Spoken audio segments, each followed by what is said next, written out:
We created an epic war story from 5 random words. Here are the words that we were given. We begin our story, Luca, or number 12, sipping coffee in a cafe. The area is surrounded by Nazi soldiers going about their business and maintaining order. A little boy comes over and hands a telegram to Luca. He looks at the piece of paper, gives it a quick read. Whatever was on that piece of paper made him get up and walk over to the telephone. He dials in the number, and we hear part of the conversation. The voice says, "You ready for your last mission? I think it's sad, but we'll have to miss you. Thank you for your service, number 12. You've done well for yourself to establish yourself as a great operative. Let's have one good last dance." Luca is given the coordinates of where he would need to go pick up this package with the code name Lena, and he will have to bring this package to Le Havre on the edge of France. Luca hangs up the phone, flips the little boy a quarter for his coffee and pastries, and walks out. We walk through town. We get a sense of all the tragedy that's happened around in this area due to war. But out of all the other places that we'll soon see, this place is relatively unscathed, so to speak. Luca boards his train. To where? We don't know. We just know he has some coordinates to get to. Luca finally reaches his destination. He gets off the train, and we're in Germany. We can tell by this German sign above the train station door. He looks at his map, begins to walk towards the destination as we know to as the coordinates. What Luca didn't realize, some suspicious looking men get off the train at the same stop, and they follow him. As Luca finally arrives at the school, those men pull off. We see that it's an all-girls school with a fence out on the perimeter. Little girls are playing out in the yard. Puzzled that this is an all-girls school, he continues forward, watches them play. He's looking for anything obvious that tells him where the package is that he's supposed to be finding. He walks to the front of the school. When he gets to the front, we see a young girl standing alone with multiple suitcases and packages. Luca looks over at her, then at her suitcases, walks over and asks, is she waiting for someone? As she should, she replies, "None of your damn business." And as Luca's about to walk away, she calls out and says she's waiting for someone who's very late to pick her up. Luca turns around and asks, "Are you Lena?" By the look on her face, she sure is. Luca tells her that he is the one here to take her all the way to Paris. Bewildered, she asks, "Where is your car? How are we going to get there?" Luca lets her know he doesn't have one. Instead, the train will do just fine. They get to the train, they board it. She still has all of her luggage with her. Now that Luca has the time to look at her a little bit more carefully, she's a very beautiful young lady. Also looks like she never spent any time in rough conditions. This is juxtaposed against Luca's harsh face, as he's seen and gone through many things, many challenges in his life and his career. They look like an odd pairing to an outsider. Luca tells her that she should go to sleep. The rest will be needed. It'll be a long journey by train, and we'll soon be there. As we move forward in the middle of the night, the train comes to an abrupt stop. Everyone is thrown around and awake as to why the train has stopped. They await the news, but as the conductor finally makes his way to their car, he lets everyone know that tracks have been blown up, and at the very least, it'll be 2 days until they can be repaired and continue their journey. Luca decides they need to go. He tells Lena to get up. They'll need to go by foot. Paris isn't too far from where they currently are. Lena begins to grab her things, and Luca watches. "What are you doing?" he asks. "Grabbing my stuff," replied Lena. "That stuff is only going to hold you down. Leave them here or take one bag." Lena ignores him and takes all that she can carry. Luca shrugs, and they leave off the train. As they make their way through the fields, Lena is beginning to get tired and complains about this journey taking too long and why didn't he pick her up in a car. Luca gets frustrated and upset with her complaining and throws all her bags away onto the ground. He tells them to leave it, or else she can figure out her own way to get there. She gets very upset, curses him out, but after her resistance, she decides to continue. She decides to take one thing, one sentimental item. As they walk on their way to Paris, they come across a ditch. "What is this?" asks Lena. Luca explains as a ditch from the ongoing war. They ought to be careful as a shelling drops. Another shelling drops, and there's smoke starting to cover the area. Diluted gas bombs are being dropped on them. There's gunfire and yelling from both sides. Luca takes off his coat, shoves it in Lena's face, tells her to close her eyes and start running. Don't stop. He just covers his mouth and nose, and he just starts running, guiding Lena with his one hand. As they're running across through the smoke, bullets are whizzing by, bombs are exploding, soldiers are yelling. Through the end of the smoke, Luca can make out a group of infantrymen and a tank. So using his quick wit, he grabs Lena and they take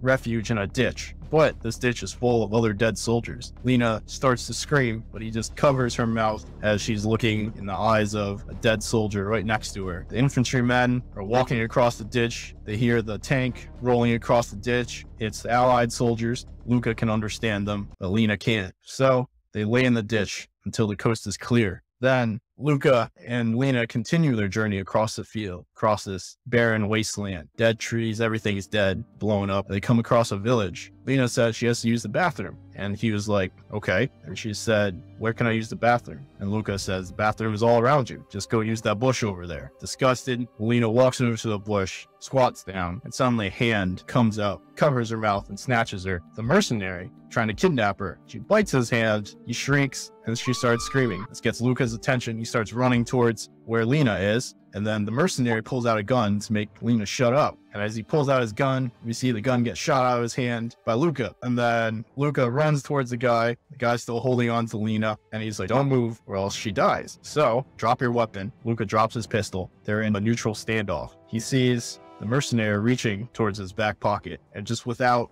any warning, Luca just dives and tackles the dude and Lena to the ground. Lena gets away free. She starts running towards a different direction. Now they're tussling for weapons that they could find nearby. Mercenary is reaching for the gun, and he's closer than Luca. Luca looks around him. He sees a little stake in the ground. He grabs onto it and starts pulling while the mercenary is just crawling towards the gun. And as the mercenary gets the gun, puts it in his hand, turns around, he gets stabbed in the neck by Luca with the stake. And then that ends the first mercenary. Luca's walking around trying to look for Lena. He finds her shuttled in a corner inside a hut, scared, crying, and then he just holds out his hand and says, let's go. So they begin their journey again across the country. They reach a main road, and they're just walking along the road, and they hear a vehicle coming up. It's just a good old French citizen, and he asks in French, do they need a lift? And Luca responds back in French. Lena's surprised. Luca has other plans though. Plans on killing this guy, just taking his car. So Lena sees him reaching into his pocket for the gun. While she sees this, she runs and hugs the guy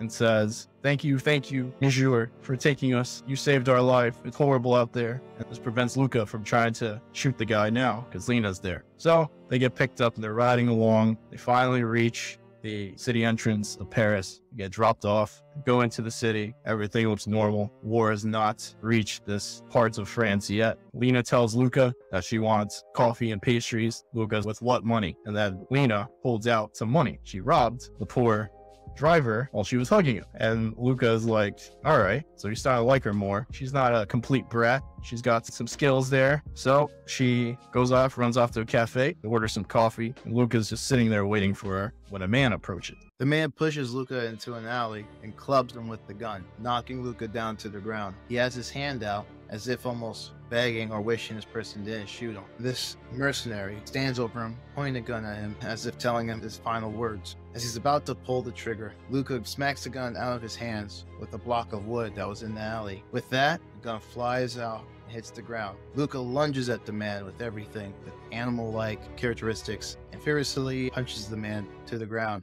The man gets a hold of Luca's throat, begins to retaliate, somehow is able to turn him around, and now he's off his back and Luca's on his. They continue their fight, and as we think this fight's just going to be fist to fist and perhaps even barbaric as they beat themselves to death, the man reveals a knife from his back pocket and tries with all his might to plunge it into the chest of Luca. Luca catches the man in midair, trying to plunge it into him, tries and begins to push him off, but the knife begins to lower and lower as it begins to go into his chest, breaking skin, and Luca's trying fiercely to stop himself from being stabbed to death. A loud pop is heard. It's as if the world just stood still. The guy grunts, looks over, blood begins to pour out of his mouth, and Lena standing there with the gun in her hand. Luca throws him over. He says, hurry, let's get food, provisions, and get out of here. They know I'm here. They leave Paris just as quickly as they came, and they make their way through the fields of France. They come across another village. Doesn't look like life is around. They see it's been bombed out,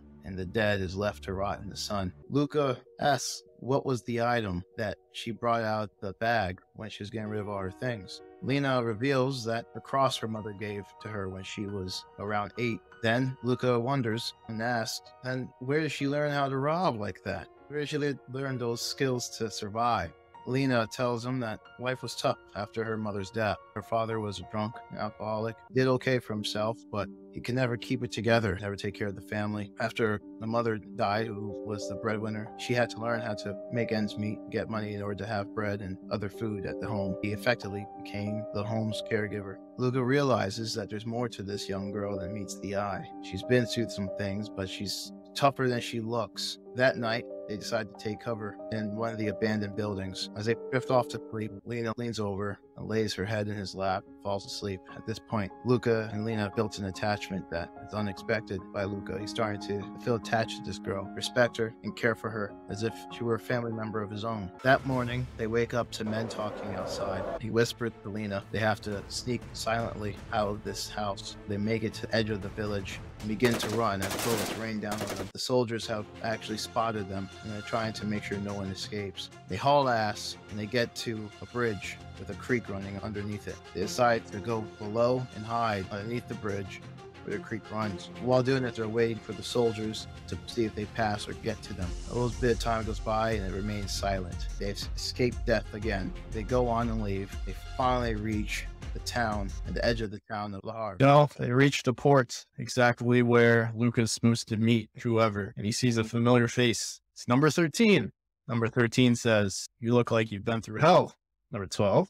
Number 12 says, "Don't even get me started." He's with Lena's, holding onto his arms. Luca says, "Number 13 will take you from here. It's fine. You're safe now." So he turns her over to number 13. Number 13 tells the two mercenaries with him to show Lena her ring, but they just put her in a dark room with a single bed, nothing in it. Then we hear number 13 debriefing number 12 on the mission, congratulating him. So this is it, huh? One last dance. One last dance, number 12 says. And number 13 says, "You'd be the first man to be free from the guild." Number 12 says he's done enough harm and now he just wants to start brand new. And he asks if he has the items. Number 13 says yes, pulls out a brand new passport, brand new identity, hands him over to number 12. Meanwhile, in the dark room, these two mercenaries are being creeps. One of them looks at Lena, says, "Ah, now that I look at you, you're a very pretty girl." Leans over to her, takes a big sniff, and he says, "I wonder if number 13 will let us have some fun before we end this mission." And the other mercenary guy says, "Leave her alone. I'm just trying to get paid. 12 is going to make us rich." The other mercenary says,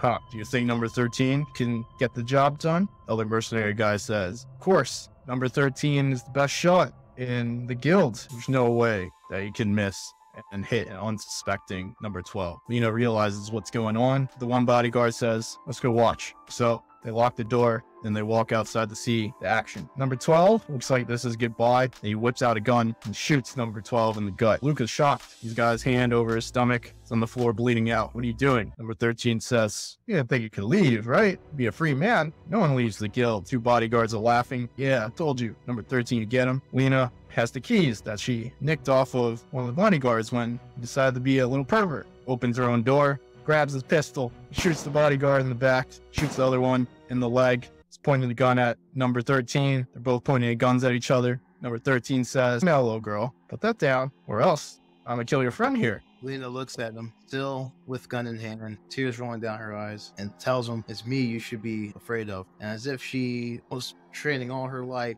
pulls the trigger, blows number 13 cap back, thus prolonging the life of Luca number 12. He rushes over to him. He's in a state of shock, on his way to death. She tells him to hold on. She can't go yet. Tells her he's not sure if he can make it. She asks him if he can get up. He tries to get up.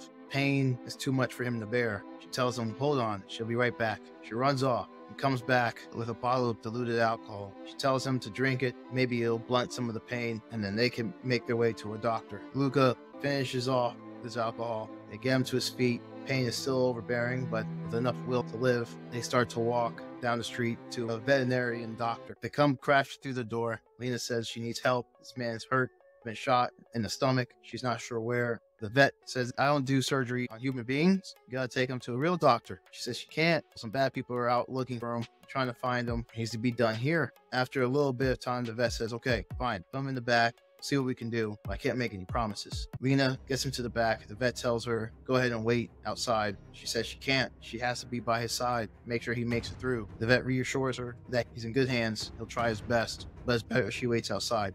She won't want to see what happens next. She goes outside and awaits anxiously as this backdoor surgery operation takes place. The vet comes to the door, hands all bloodied. It looks like death has occurred. Unsure, might have an infection, but only time will tell. She can come in now, though. She comes in. Luca is barely conscious, but able to talk. She tells him thanks for getting her to the destination, where she needed to be at the port. Luca looks at her, tells her thanks. Not only did she save his life once, but she's done it at this point 2 to 3 other times. And he thought it would be him saving her life. They clasp hands. Luca tells Lena she needs to continue on to safety and he'll be okay. He'll figure it out. That's what he's done his whole life. She tells him, find me one day if you make it out here. Look me up in England. He says he will. He'll try. And with that, she leaves the door, looking back one last time as his body lay on top of this counter. She looks around, up and down the street. This time, she's no longer the girl we once saw that was a little naive. She continues on her journey to make her way to England. Couple of years go by, see Luca in England, reading a newspaper, eating some tea and crumpets. School bell rings. We see an older Lena walk out. She's looking around. Luca lowers his newspaper. They lock eyes. And then she gets kidnapped. No, I'm just kidding. Then it ends.